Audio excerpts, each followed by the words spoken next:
तो ये है hot pot type, like mix tea coffee वगैरह के लिए यूज़ किया जाता है। इसमें आप टी बना सकते हैं, मिल्क वो वार्म कर सकते हैं। चलाने का तरीक़ेकार बहुत ही सिंपल है। सबसे पहले मेन ऑन ऑफ बटन है और यहाँ से आप इसको प्रेस करेंगे जब आपने चलाना है।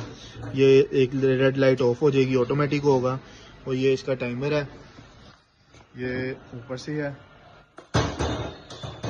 और इस तरह है। इसका कवर रखो, ये इसका कवर है। इसके अंदर आपकी पत्ती वगैरह आ जाएगी और ये आपका है वार्म रहेगा पानी। ये ऊपर से कवर आ गया और ऊपर इसका कवर नहीं है।